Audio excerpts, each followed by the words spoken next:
Picture this. You're given a description of 3 people and asked to rank them according to your idea of intelligence.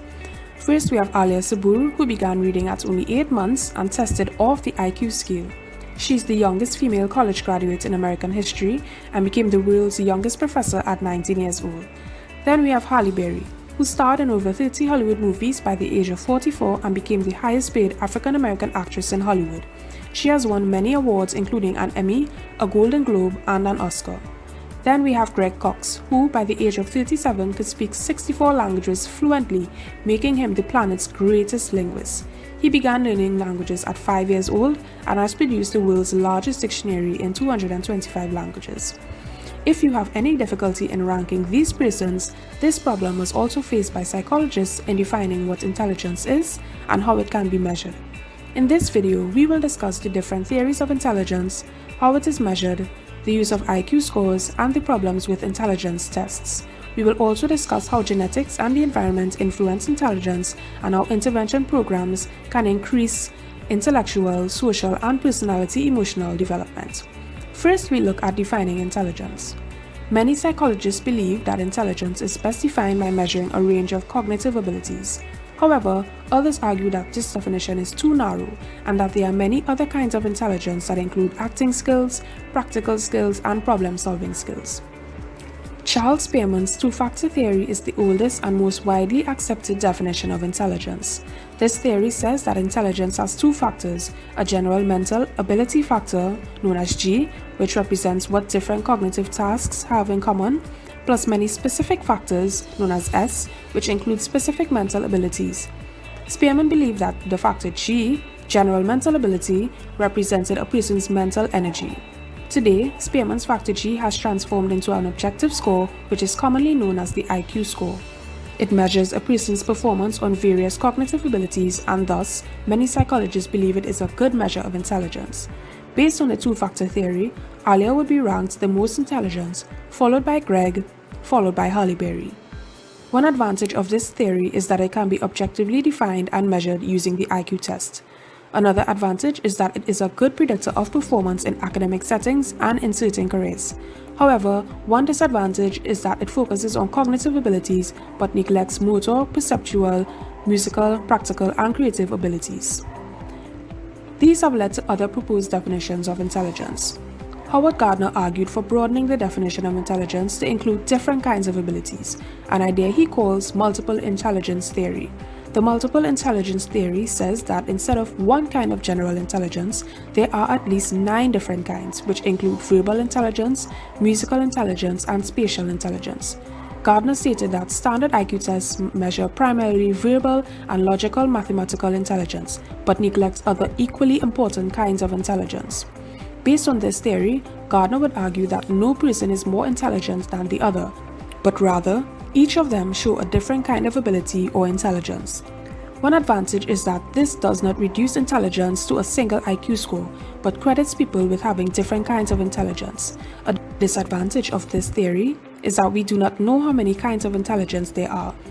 Robert Sternberg, who also agreed that G was too narrow a measure of intelligence, proposed the triarchic theory by analyzing 3 kinds of reasoning processes that people use in solving problems. The first is using analytical or logical thinking skills measured by traditional intelligence tests.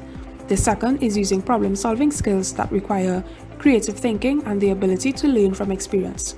The third is using practical thinking skills that help a person adjust to and cope with his or her socio-cultural environment. Based on this theory, none of the 3 persons would be ranked more intelligent than the other. One advantage of this theory is that the definition of intelligence is not limited to cognitive abilities. For example, a person may be street smart or have great practical reasoning skills, but may not necessarily score high on traditional intelligence tests. A disadvantage is that Sternberg's research and tests for measuring his method have so far been criticized as providing little support for his theory. Today, standard intelligence tests remain popular because they have proved useful in predicting performance in academic settings. However, critics argue that these IQ tests measure only analytical intelligence and ignore other types of intelligence. Thus, Gardner and Sternberg's approaches may replace the use of IQ tests as the best measure of intelligence. In order to find out how intelligence is measured, it is important to know all the steps it took to reach the answer. In the late 1800s, there was a psychologist named Francis Galton who noticed that many intelligent persons have intelligent relatives. He believed that intelligence was biological and inherited. In conducting his research, he measured people's heads in order to determine if a bigger head size related to intelligence. Unfortunately, there was no physical evidence to prove the relationship between head size and intelligence. Similar, Paul Broca researched to determine if intelligence impacted brain size. Whilst many scholars have bigger brains, it does not actually prove that intelligent persons biologically have larger brains. Luckily, psychologist Alfred Binet and psychiatrist Theodore Simon created the world's first standardized intelligence test. The Binet-Simon Intelligence Scale, as they named it, contained items arranged from least to most difficult, measuring vocabulary, memory, common knowledge, and cognitive abilities. The intent of this quiz was to distinguish between normal and abnormal mental processes and categorize intelligence. As the test only classified children into 3 categories, idiots, imbeciles, and morons, and only expressed the results in a single score, Binet and Simon improved their intelligence scale by designing different items to measure different cognitive abilities according to their mental age. In 1916, Louis Terman enhanced the Binet-Simon intelligence scale by creating a formula to calculate one's intelligence quotient score. You may have heard it referred to as an IQ score. Intelligence quotient, IQ, is simply a measurement of a person's reasoning ability, meaning how well the individual uses logic and data to answer questions and make predictions. The IQ score is calculated using the formula on the screen. There are different types of IQ tests. The Wechsler Adult Intelligence Scale, WAIS, and the Wechsler Intelligence Scale for Children, WISC, are the most popular. The Wechsler IQ tests were created by David Wechsler, who believed, as quoted, intelligence is made up of various mental abilities rather than a single general intelligence factor. Wechsler's intelligence scale tests included items organized into different subtests, where verbal and non-verbal performance abilities are assessed. Non-intellectual factors like culture, education, and emotions are also important elements of an IQ test. IQ tests are widely used because it incorporates good test characteristics like validity and reliability to determine how well the test measures intelligence. Validity means that the test measures what it is supposed to measure, and reliability refers to consistency, meaning a person's score on a test at one point in time should be similar to the score obtained by the same person on a similar test at a later point in time. What is an IQ score? IQ stands for Intelligence Quotient. IQ tests are tools to measure intellectual abilities and potential. They are designed to reflect a wide range of cognitive skills such as reasoning, logic, and problem solving. It is a test of intelligence, something you're largely born with. It's not a test of knowledge, which represents what you learn through education or life experience. How to identify your IQ score. To know your IQ score, you take a standardized test in the presence of a trained professional. IQ tests you find online might be entertaining, but the results aren't valid. It is also important to understand that your IQ score doesn't exist in isolation. The number actually represents how your results compare to those of other people your age. Explaining IQ scores. IQ scores follow a bell curve. The very peak of the bell represents the average score of 100.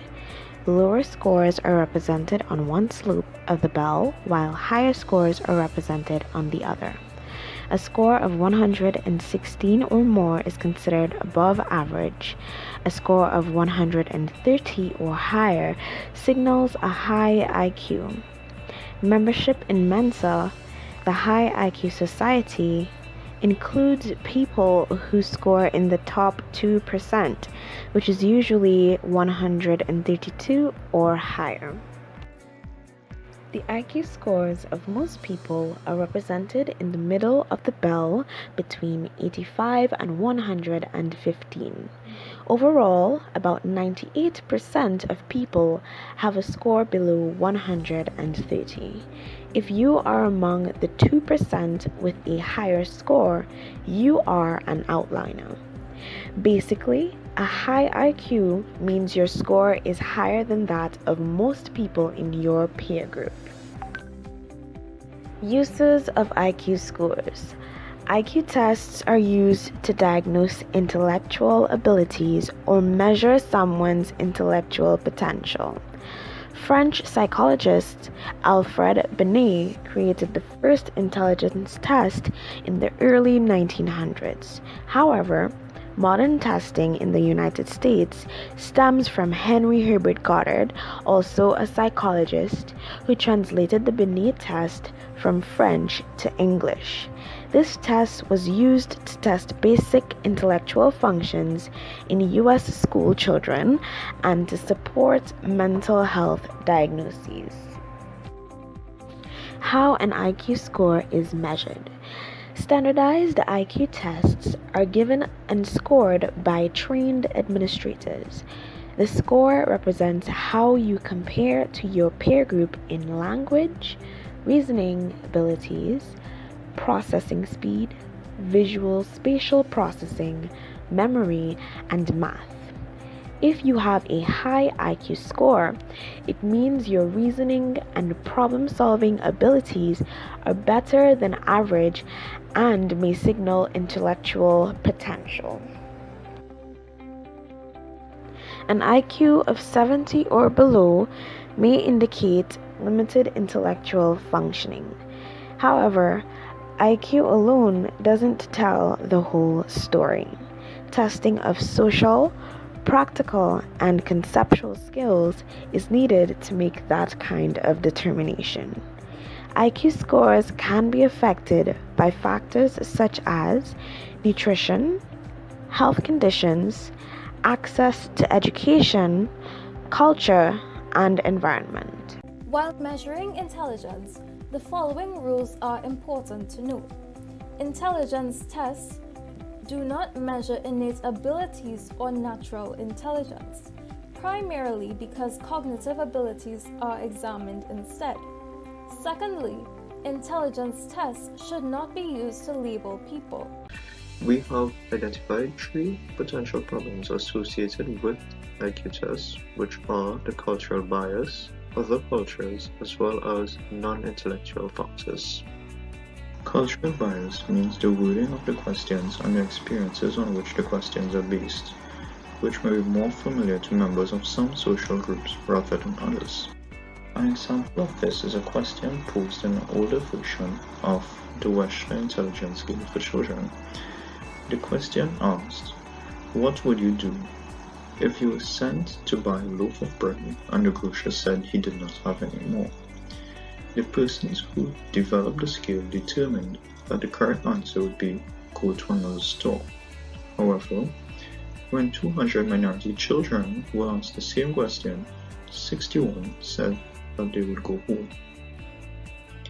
When asked to explain, they stated that there were no other stores within their neighborhood, therefore they would have to go home.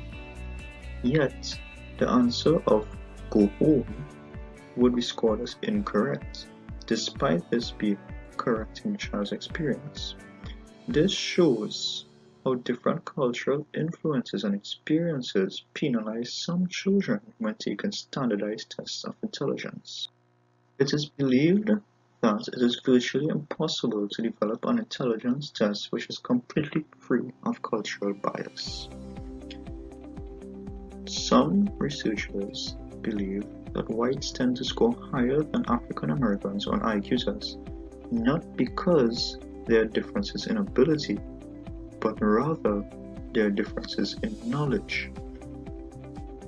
To explain, whites may be more likely to be exposed to the information typically found on IQ tests. This is another example of how cultural influences can affect a child's performance on a standard IQ test. Other cultures refer to the cultures which are not the typical Western cultures, such as the cultures present in some African countries and some Asian countries. An example of such would be the people of Micronesia. The Micronesian people demonstrate tremendous navigational skills. They tend to sail long distances using only information from stars and sea currents. These navigational abilities indicate a high degree of intelligence which would not be assessed in a traditional Western IQ test. Therefore, the definition of intelligence differs from culture to culture. Non-intellectual factors refer to non-cognitive factors such as attitude, experience, and emotional functioning, which may help or hinder one's performance on tests. An example of this would be test anxiety. A person suffering with test anxiety, though may be quite intelligent, may attain an unsatisfactory score in an IQ test because during the course of the test, they are unable to focus or concentrate. Therefore, one must wonder if an IQ test truly caters for all equally. Additionally, to build on the first point of cultural bias, a person with poor educational opportunities will be disadvantaged in taking an IQ test due to lack of exposure. Children diagnosed with autism struggle with traditional IQ tests because they have great difficulty interacting with strangers. One study compared IQ test scores of children with autism who took a test administered by a stranger and a test they could complete on their own. Healthy children without autism scored the same on both tests. However, children with autism scored much higher on the tests they completed on their own. Clearly, non-intellectual factors play a significant role in a child's IQ. It is well established that non-intellectual factors have a great influence on how a person performs on IQ tests. The argument about nature versus nurture deals whether human behavior is influenced by environmental conditions, either prenatally or during the life of an individual, or by the genes of a person. Research shows several psychologists and other people accept that development is affected by both nature and nurture. Many who argue that nature is primarily to be credited for the ability of the person to achieve excellence might point to his or her parents and use their intellect level as a justification why he or she is so good. Perhaps the child rapidly learned early skills, and this will be used to illustrate that the child is obviously smart. Many who argue that the intellect of a child was influenced by nurture would reflect that the educational history of the child and also how he or she was raised by his or her parents. These individuals would indicate that perhaps the degree of intelligence that caused the child to be so successful is primarily due to the upbringing of the child and the education system. In answering the nature-nurture question, one tool that researchers have utilized is a number called heritability. Heritability is a number that indicates the amount or proportion of some ability, characteristic, or trait that can be attributed to genetic factors. The figure provided shows that heritability for overall intelligence measured by IQ tests was about 50%, which means that 50% of general cognitive ability comes from genetic factors. This also means that genes do not determine or fix these abilities because the other 50% is coming from environmental factors. The reaction range indicates the extent to which traits, abilities, or IQ scores may increase or decrease as a result of interaction with environmental factors.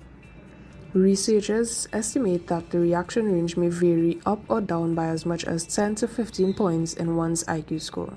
For example, a person's IQ may vary depending on whether he or she has an impoverished or enriched environment. Diversity is any aspect that can be used to distinguish groups and individuals from one another. It's about supporting individuals in terms of age, gender, race, faith, disability, sexual preference, education, and national origin. Intervention programs aim to help the disadvantaged children achieve better intellectual, social, and personal emotional development as well as physical health. Intervention programs can help disadvantaged individuals from low socioeconomic classes to achieve better intellectual, social, personal, and emotional development to adapt to any situation. Should develop cognitive and social competences of an individual living in poverty or other difficult situations. Can give parental training on how to be good parents in order to provide their children with educational and social opportunities. Should be able to address individual needs and differences, as experiences can influence the development of intellectual activities. Can aid to improve individual abilities, behavior, and personal qualities.